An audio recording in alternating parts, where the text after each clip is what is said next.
Hello and welcome, ladies and gentlemen, to another video, and I think it's finally time to look back at Pandaria and draw a conclusion. Was it a good expansion? Was it a bad expansion? What improvements did we get?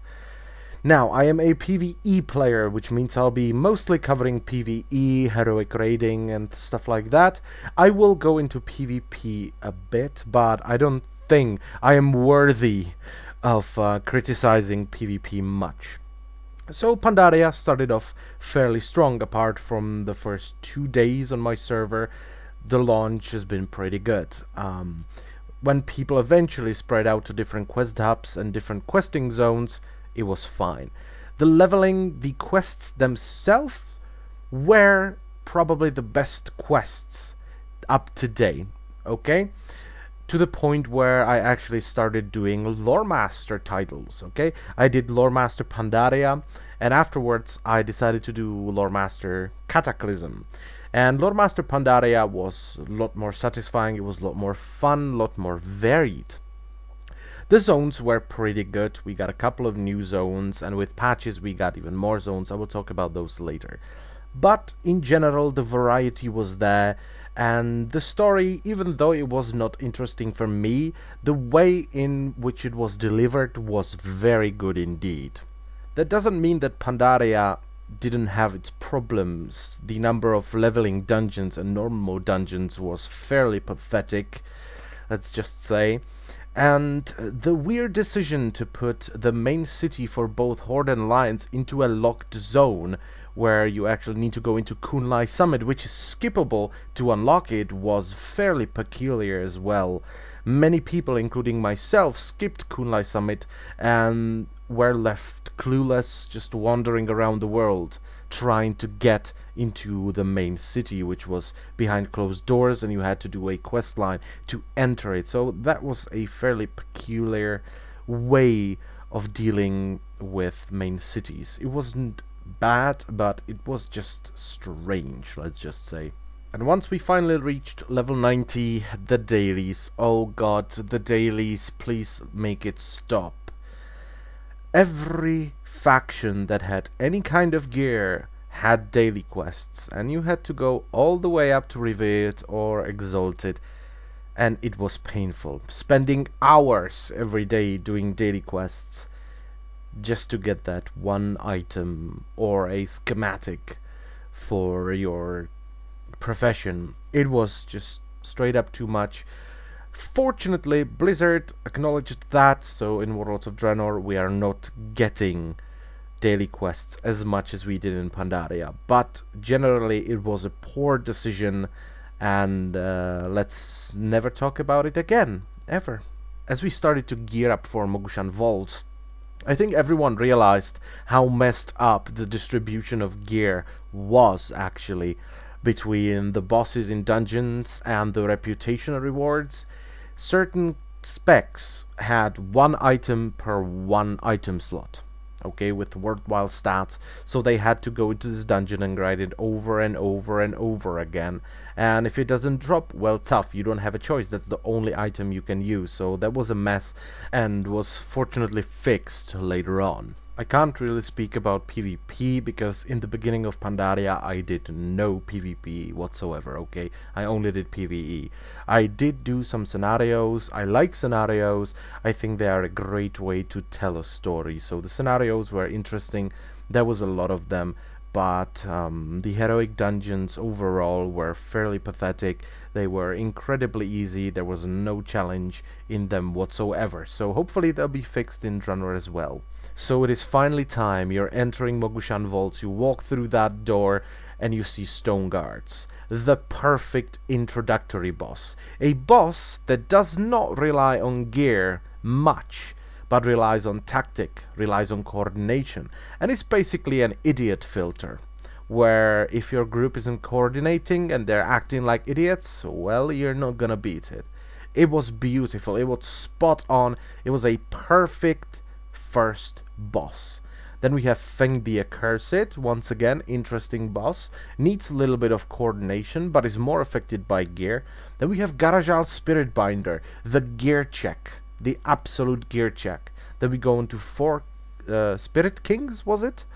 And that was an interesting boss.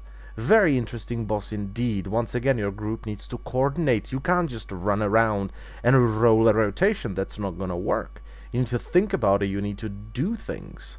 Okay? You can't be reckless. You're gonna wipe if you're gonna be reckless. Then we have Lagoon, which was a boss where personal responsibility was the bee's knees. It was incredibly easy for one person to screw over the entire raid and cause a wipe, which is great. It encourages people to be responsible, to actually up their game, to be as good as they can be. And that's always a good thing. And finally, Will of the Emperor, the last boss, the big bad of Mogushan Vaults, where for me, as a caster, it was a lot of fun because you have a lot of adds, you have 2 boss targets that you can damage and you can do massive deeps. But for melee and tanks, the dancing was so entertaining. It was so good, in fact, that later on, when we had it on farm status, I would deliberately switch to Feral just to do the dance. Because it was amazing. It rewarded you. If you knew what you were doing, you were rewarded with this absolutely brutally devastating strike that did a ton of damage. And you can use this strike because you are awesome. And that's the way to go. So overall, Mogushan Vaults, a very good first raid. An absolutely amazing raid. All the bosses were different. They challenged different raid members. And overall, it was just amazing. And it was pleasure to play. Moving from Mogushan Vaults up to... Yes, Heart of Fear. That bloody sound throughout the entire raid. Bugs everywhere, dying and making this horrible sound. Horrible sound. Okay? But sound design aside, the dungeon, or the raid I should say, looked great. It looked better than Mogushan Vaults. Okay, the architecture of the Klaxxi is very interesting indeed. And actually the storyline of Klaxxi is very intriguing as well. I recommend to everyone to go through the Klaxxi storyline because it is very good and it actually explains why you fight Paragons of the Klaxxi in Siege of Orgrimmar before you enter Garrosh's room. So, the boss is in Heart of Fear, Imperial Vizier Zolok. Very interesting boss with multiple phases. You have to run from platform to platform. There's a lot of dodging involved and generally movement was the big thing with this boss.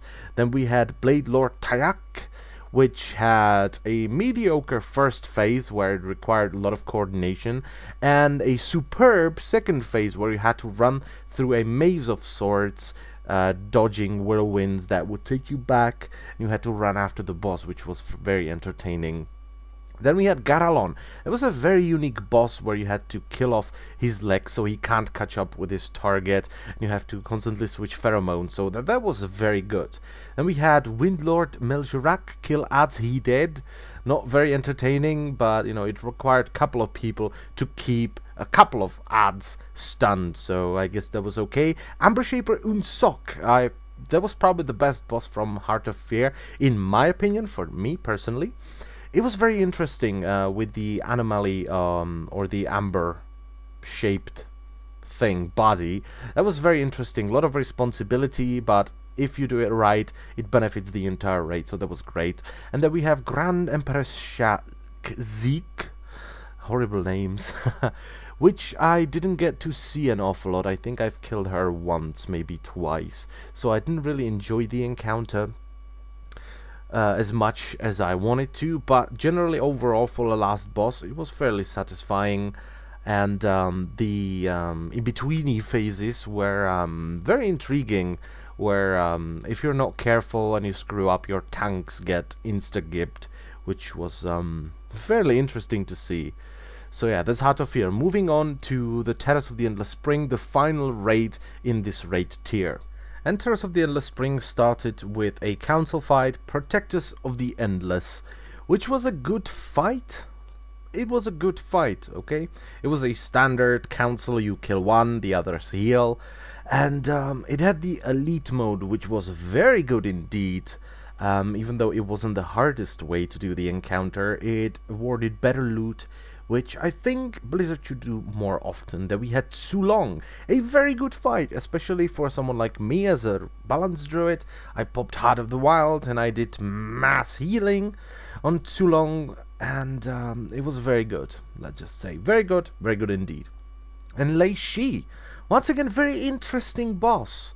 Do you get the theme? Like, every boss is interesting in its own way, and I get horribly murdered by every NPC on the island here. It was beautiful.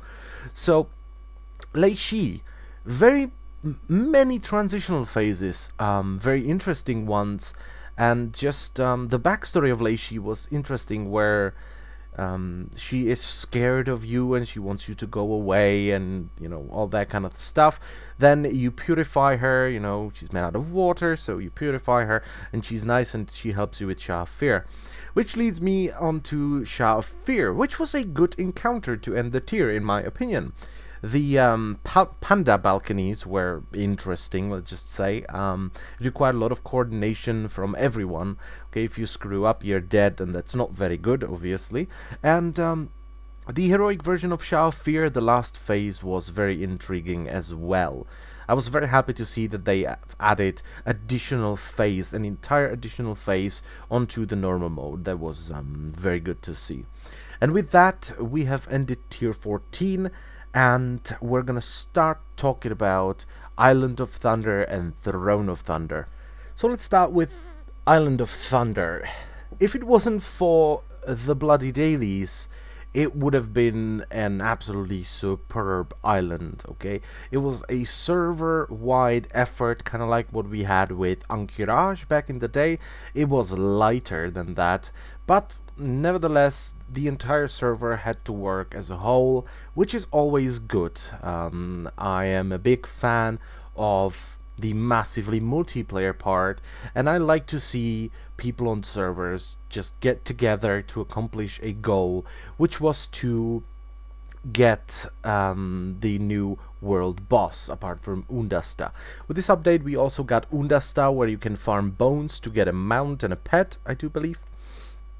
And Undasta was an amazing world boss, let's just say. Undasta was very good, but there was one problem with the tagging system, where it was hard, but as long as you have enough people to throw on it, it will die. So that was the one issue with Undasta. Other than that, Undasta was awesome. The Isle of Thunder was amazing. There was a lot of stuff to do, and it provided many hours of pretty good content. Running around, killing these rares. That was kind of the first time they did something like this. And also the solo scenario, where you can run around, you can get coins, you can get money. That was very, very interesting as well, and very unique. They never did anything like this before, so that was very good. And Throne of Thunder. Many people call it Ulduar 2.0, and I would not say that, but it was very good. Throne of Thunder was very good. Okay, we started off with Jinrock the Breaker. Once again, this time around, it was a fairly basic boss, but it required some personal responsibility from people. Once again, if you kite the lightning ball in water, everyone in water dead. Understand? Okay, let's go. The heroic version was a lot more interesting, but it's an entry boss. It was okay, alright, okay? It wasn't the Stone Guards, but it was alright. We move on to Horidon, which is the ad fight. Nothing too spectacular, but once again, it was interesting in its own way, where you are forcing Horidon to break these gates, and then you kill him in the end after this long battle of just killing all of these trolls, false trolls, that is. And in general, once again, it was an interesting boss fight. Council of Elders, another council. This time, very good boss fight. The amount of abilities and the amount of dangerous stuff all around you was interesting. It was awesome. And just the pressure of, if we leave this guy changed for too long, he's gonna start kicking our ass, so we need to do something about it. But it was good. It required a lot of thought, and it was generally an awesome council boss. Probably the best council boss yet. Then we have Tortoise. Very interesting boss once again. You know, kicking turtles. Very good, very good. The bats. Oh my god, the bats. It was good. Then Megera, very, very unique boss. Very unique boss. Where you're, instead of killing the entire boss, you're killing off its heads. And you had a lot of choice there. If you don't like to kill these heads, you don't have to kill them. If you like these heads, you can kill these heads and stuff like that. That was very good. Jikun. That was a lot of fun, even in normal mode. On heroic it was better, but on normal mode it was good. It was very good, as a matter of fact. Just the addition of flying, collecting feathers, and making a rotation of players was just good. There's nothing else to say. It was just good, okay? Then we had Durumu the Forgotten. Oh, the Bane of LFR. The Bane of LFR. Even today, people are still wiping on Durumu in LFR all the time. It was a very good boss. Very good boss. It was one of the best bosses I've had the pleasure to defeat. Even on heroic. On heroic it was even more insane. It was just way too good. Then we have Primordius. That was kind of like meh. I didn't really like Primordius. Then Dark Animus. A new boss mechanic was introduced with this one. The addition of anima and you distributing anima into these different side golems. Very good, you know. It wasn't polished yet, but it was the first time they tried something like this, and I enjoyed it. I think it was good. And we have Ancon, multi-phase fight. Normal mode was kinda meh, and heroic was holy shit, so much stuff is going on. What are we supposed to do? But it was okay. Twin Consorts okay, and Leishan awesome. Leishan was awesome. Normal was just amazing. Okay, the first time I have defeated Leishan, I think I have deafened our discipline priest because I was very happy, and I never got to see Rad Den, which I'm grateful for, actually, because it gives him some sense of a mystique, which is what we used to have back in my day, you damn kids skateboarding on the sidewalks. And with that, we are moving into Siege of Orgrimmar, and we're going to talk about Timeless Isle as well. And let's start with Timeless Isle. Now, you know my opinion about Timeless Isle if you're my subscriber, but if it wasn't for the undeserved loot scattered everywhere, it would be a superb zone. It is a very good zone. The design is awesome. The actual mobs are difficult. Okay, the enemies you come across on this island require a group, okay, or a very good gear. So that was very good. That was good. But just the fact that there is gear everywhere, it doesn't matter that it's kind of shit, but it's still, you're just running around opening chests and you're getting epics. I just hate that with every piece of my soul. So I don't like that. But overall, the other things, good. You know, the reputation, it is grindy, but no daily quests. You can just, well, there are few daily quests, but if you want to just go and grind the reputation, there is nothing stopping you from doing just that. And that's the way I like it. That's the way I like it. If I want to go no life for 2 days, drink 20 monsters, and just grind the reputation, I can do just that. That's excellent. I like that. That's very good indeed. So, overall, Timeless Isle was good. If it wasn't for the loot scattered fucking everywhere, it would be superb. Okay? So, that's Timeless Isle. Siege of Orgrimmar. Fairly good raid. Bit too long, in my opinion. I think it would benefit it from just splitting the raid in two. Okay? Long raids have their benefits, but also have a very big downside, which is you are in this raid for so long that you just get bored. You get bored of it. It was the same thing we had with Ulduar and every raid that had so many bosses. Eventually you get sick of the environment, which is bad because the bosses are great. Okay, Immersius. Holy shit, what is that? I thought when I first stepped into Immersius' chamber on LFR. That was the first thing that came to my head. Holy shit, are we gonna kill that? I wanna kill that. Okay, that's a good thing for a boss if you come up to it and you're like, oh my god, I want to kill that. That thing is gonna die. So Immersive is very interesting.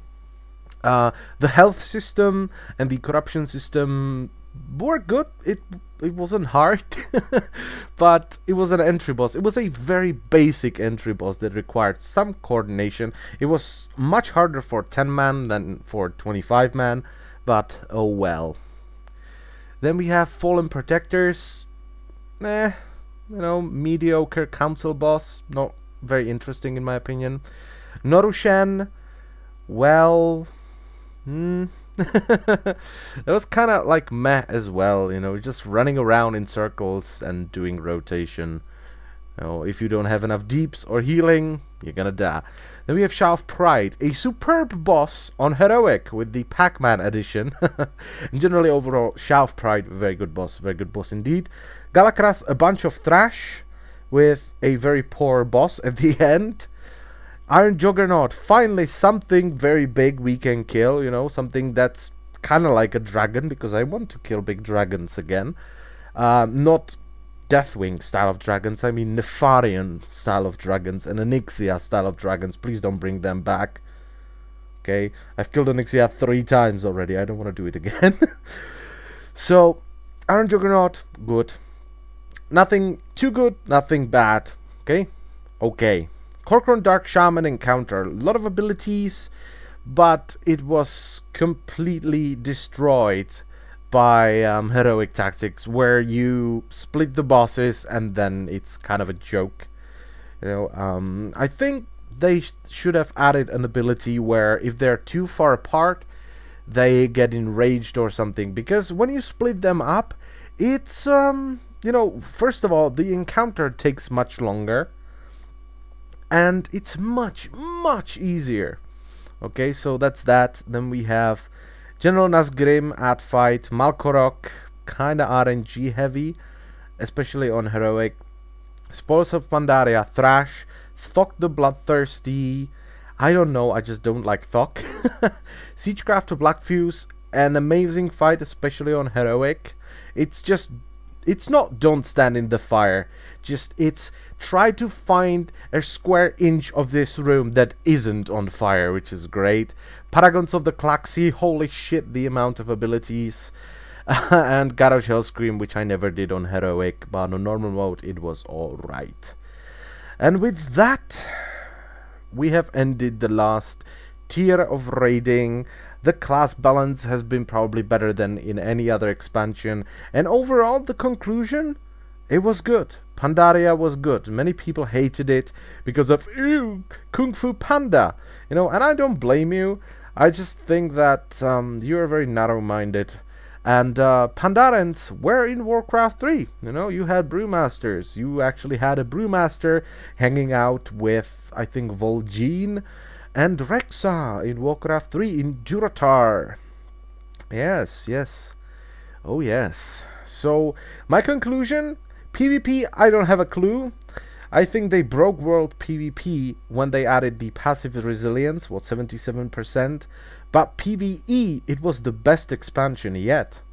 Not dungeons, raids.